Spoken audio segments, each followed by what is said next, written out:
네, 안녕하세요. 예, 저는 서울대학교 환경대학원에서 도시계획학 석사와 박사 과정을 마치고 2015년부터 현재까지 7년째 국회 예산정책처에서 일하고 있는 이미연입니다. 예, 오늘 2022년 얼룸나이 토크 50선 주제 중에 저는 기후변화와 도시 그리고 국가재정이라는 제목으로 오늘 강연을 준비를 해왔는데요. 제목은 좀 거창한 부분이 있지만 내용은 제가 환경대학원에서 석사와 박사 과정을 거치면서 이렇게 꾸준하게 관심을 가졌던 주제들, 그리고 그 주제들을 어떻게 박사학위 논문으로 이렇게 엮었고, 그 논문을 바탕으로 현재 국회 예산정책처에서 하는 업무와 어떻게 연결시켜서 하고 있는지 이렇게 설명드리는 내용입니다. 사실 제가 어렸을 때 저는 이제 경기도 부천시에 있는 이제 작은 골목길에 그리고 한 가운데 있는 주택에 거주를 했었는데요. 그 가운데 부분이 좀 저지대로 이렇게 형성이 되면서 이제 딱 이맘때쯤이요. 이런 장마철에 좀 크고 작게 상습적으로 이렇게 침수가 되는 지역에 살았었어요. 그래서 제 기억에 가장 크게 좀 침수가 되었던 그 초등학교 6학년 시절에 제 허벅지 정도 되는 그 물이 찼었는데 그 흙탕물을 뚫고 이제 등교를 해야 되니까 그때 이미 이제 제법 많이 컸죠. 지금보다 크게 차이는 안 났을 텐데 그 제법 무게가 나가는 저를 업고 아빠가 물이 안 차 있는 데까지 이렇게 데려다 주셨거든요. 그리고 이제 바로 돌아셔서 이제 다시 물을 퍼내러 가시는 모습이 생생하게 기억이 나는데요. 그게 일종의 저한테는 이제 트라우마가 되었는지 그 뒤로도 계속 홍수나 자연재해 같은 주제에 관심을 갖게 되었고, 그 당시에 어렸을 때는 그런 자연재해가 결국엔 우리가 통제할 수 없는 자연 현상의 한 결과물이다라고만 생각을 했었는데, 점점 이제 이런 얘기가 들려오는 거죠. 그게 다가 아니고 우리 인간이 하는 활동들, 토지 이용의 변화라든지 화석연료의 사용, 그리고 그 결과로 이렇게 나오는 그 온실가스 배출 때문에 기후가 이렇게 평균 기온이 올라간다든지, 그리고 그 빙하가 녹는 현상들, 그리고 강우 패턴이 변화되는 이런 기후 변화가 우리에게 일어나고 있다고 이제 많은 매체들에서 떠들기 시작했어요. 근데 그거는 사실 매체를 통해서 간접적으로 인지하는 거였고, 어떻게 보면 나와 상관없는 일, 다른 지역의 일이다라고만 했었는데, 결과적으로 우리가 실질적으로 우리가 기후변화의 영향 속에 살고 있다라고 느끼는 부분은 결과적으로는 홍수라든지 폭염이라든지 자연재해를 매개체를 통해서 우리한테 전달이 되고 있는 상황인 거죠. 그리고 이와 같은 기후변화의 원인, 그리고 그에 따른 영향과 결과, 그리고 이걸 좀 해결할 수 있는 방안들도 결국엔 도시에 있구나. 현재 전 세계 인구의 55%가 도시에 거주하고 있고, 온실가스 배출의 75%도 도시에서 나오고 있고요. 그리고 이미 도시의 70% 가까이 온 그 도시들이 이제 기후변화의 영향으로 위험에 처해 있다고 이렇게 보고가 되고 있습니다. 그래서 저는 이러한 이제 배경을 바탕으로 최종적으로는 제가 박사학위 논문을 자연재해 피해 결정 요인 및 경제적 파급 효과라는 제목으로 이렇게 쓰게 되었는데요. 이 논문은 결과적으로는 총 5개의 질문에 대한 이렇게 여러 해답들 중에 하나의 해답을 찾아가는 그런 과정을 기록한 것이라고 설명할 수 있을 것입니다. 그래서 제가 첫 번째로 갖게 된 질문은, 그러면 이렇게 자연재해 규모, 자연재해 피해에게 영향을 미치는 결정적인 요인은 무엇일까? 뭐 예를 들면 강수량이 많아서 그런 것인지, 아니면 뭐 인구 밀도가 높아서, 그리고 어떤 부가가치가 많이 집적된 소득이 높은 곳에서 많이 이런 피해가 일어나는지, 그런 뭐 기후 요인과 그리고 인문사회적, 경제적 요인까지 이제 여러 가지를 한번 확인을 해보자 해서 이런 질문을 갖게 되었고, 그리고 앞으로 기후변화로 강수량이나 뭐 그런 강도도 변화할 것으로 예측이 되는데 어떻게 변화할 것인지, 그리고 그 변화로 우리나라의 자연재해 피해액은 또 얼마나 늘어날 수 있는지를 한번 알아봐야 되지 않나라는 질문을 갖게 되었고요. 그리고 그런 직접적인 피해액 말고도 2차적으로 우리나라의 경제와 산업, 그리고 지역에 어떤 파급 효과를 미치는지도 살펴보는 것이 필요하다는 이제 그런 질문을 갖게 되었습니다. 그래서 저는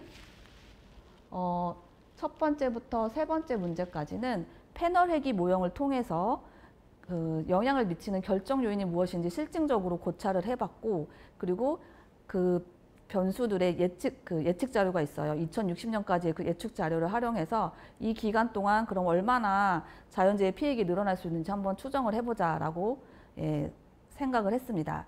그리고 그렇게 추정된 피해액을 연산 일반 균형 모형이라는 모형을 통해서 2차적으로 이렇게 미치는 경제적 파급 효과도 분석을 해서 어느 지역이 취약하고 어떤 산업이 취약한지를 파악해 보고자 했습니다. 그래서 이렇게 구성된 질문과 그리고 그 방법들을 활용을 해서 연구를 수행하였고, 그 결과 기후 요인, 그러니까 연 강수량이 높고 일체대 강수량이 높은 곳에서 이제 피해액이 높게 나온다는 것을 확인할 수 있었고요. 결과적으로 기후 요인이 영향력이 크다는 것은 앞으로 기후 변화에 우리가 많은 영향을 받을 수 있다는 것도 확인을 할 수 있었던 거죠.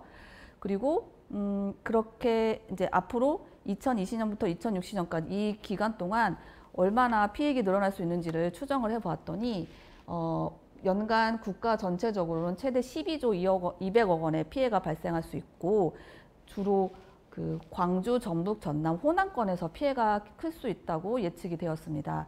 그리고 이 12조 200억 원을 그 연산 일반 균형 모형에 그 우리나라 전체적으로 이 피해 12조 원만큼의 자본 스탁이 감소한다는 일종의 샥을 줘서 파급 효과를 분석을 해봤더니 그런 직간접적인 피해액을 전체 계산해 보면 약 30조 원, GDP의 약 2.24%까지 달할 수 있다고 예측이 되었고, 산업에서는 농林수산과 제조업이 취약한 것으로 예측이 되었습니다. 그래서 저는 이렇게 이 논문을 쓰고 2015년 8월에 졸업을 하게 되었는데, 그때 마침 국회 예산정책처에서 재난안전 분야 법안 비용 추계를 담당할 사람을 뽑고 있었어요. 그래서 저는 당시 법안 비용 추계 제도가 무엇인지 몰라서 이렇게 살펴보았더니, 이제 국회의원분들이 뭐 이제 우리나라에 이제 필요한 새로운 법을 제정을 하거나 그게 제정안이 되고, 기존에 있던 법을 어떤 새로운 내용, 그러니까 좀 개선이 필요한 거를 만들어내는 개정안들을 제안을 하시는데, 그런 법안들이 단순히 뭐 명령이나 어떤 문구를 바꾸는 것도 바꾸는 것에 그치는 것도 있지만, 국가나 지방자치단체의 어떤 재정, 그러니까 지금보다 비용을 더 지출해야 되는 내용들도 들어있거든요.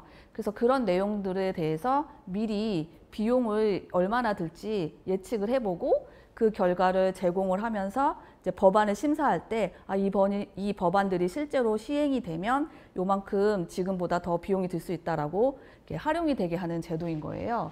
그래서 저는 이때 이 채용을 준비하면서 그러면 재난안전 분야의 대표적인 법안으로 재난안전기본법 개정안이 있는데, 그동안 이것이 어떻게 추계되었고 내가 어떻게 개선할 수 있는지 보여주면 좋을 것 같다는 이제 전략을 세웠던 거죠. 그래서 살펴보니까 그 당시에 이제 자연재해 피해 지원 대상을 그 당시에는 이제 농업이나 어업 종사자들 이렇게 농업과 어업 종사자들에 한해서만 하고 있었는데, 그럴 게 아니라 공장가 그리고 상가 그리고 소상공인도 포함하자는 내용이 있었어요. 근데 그 당시에 이제 해답된 내용을 보니까, 그러니까 국회의원에게 제공된 내용을 보니까 자연재해는 예측이 어렵지 않냐. 그래서 그에 따른 비용도 추계가 불가능하다고 해답이 되었더라고요. 그래서 저는 이 부분에 좀 초점을 맞춰서 내가 박사학위 논문에 썼던 그 자연재해 피해액 추정 모형의 이제 변수들을 공장과 상가 등과 관련된 변수로 이제 교체를 해서 이제 추정을 해보면 비용 추계도 가능할 것 같다고 발표를 했죠. 그래서 그 부분에 대해서 이제 좀 점수를 잘 받게 돼서 합격을 했고, 제가 입사하기 전에는 자연재난기본법 관련해서 비용 추계된 거는 5건에 불과했지만, 이제 제가 입사한 이후로는 이제 20건까지, 그러니까 총 25건으로 이제 증가한 상태입니다. 그래서 지금 이제 7년째 이런 법안 비용 추계 업무를 하고 있는데요. 이제 그 과정에서 여러 이제 법안들이 들어오는데, 꾸준히 이제 좀 반복적으로 들어오는 내용들이 지금보다 재난지원금을 좀 늘려야 되지 않냐, 그리고 재난지원금을 받을 수 있는 어떤 상황이나 대상을 좀 확대하자, 그리고 풍수의 보험 가입을 좀 더 확대시키기 위해서 보험료 지원율도 높이고 그 보험에 가입할 수 있는 사람들도 좀 더 확대하자, 이런 내용이 들어있는 거예요. 근데 근데 이게 그냥 단순히 법안으로 끝나는 게 아니라 연간 들어가는 돈이 이미 재난지원금으로 연평균 932억 원, 풍수해보험 지원으로 한 200억 원이 들어가서 연평균 이제 1,000억 원 정도의 국가 재정 소요가 이미 지출이 되고 있는데 과연 우리가 계속 이거를 지원을 계속 할 수 있을지, 앞으로 기후변화도 계속되고 있고 그 영향이 있을 것인데 국가 재정으로 과연 지원이 가능한지, 얼마나 늘 것인지, 그러면 어떤 준비를 해야 되는지 살펴보는 게 필요하다고 판단을 해서 이제 기후변화를 고려한 자연재난 피해 지원 재정 소요 분석이라는 보고서를 쓰게 되었죠. 그래서 이때도 제가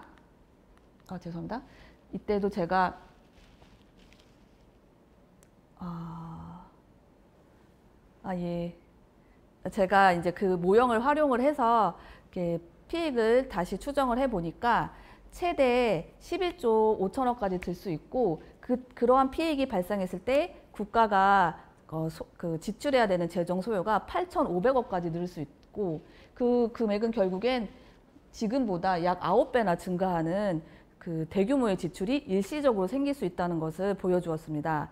그래서 저는 이렇게 제가 어렸을 때부터 가졌던 관심사 그리고 연구했던 내용들을 가지고 이제 예정처의 예산정책처의 비용 추계 업무와 연결해서 계속 꾸준히 일하면서 잘 지내고 있고요. 그래서 저는 추계세제 분석실에서 일하고 있는 사무관이고 저 이외에도 경제분석국에서 환경대학원 출신의 박사님 2분이 일하고 계시고요.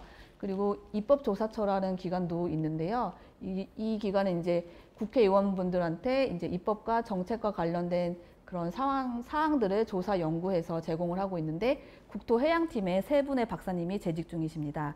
그리고 이 외에도 이제 국회의원 보좌관이나 비서관 그리고 아니면 뭐 정당의 정책 전문위원으로 활동하시는 분들도 계시는 것으로 알고 있습니다.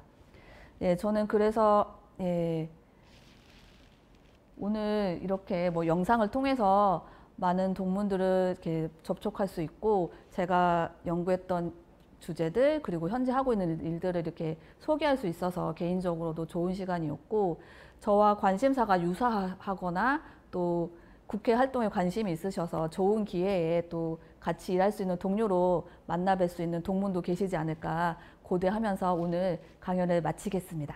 고맙습니다.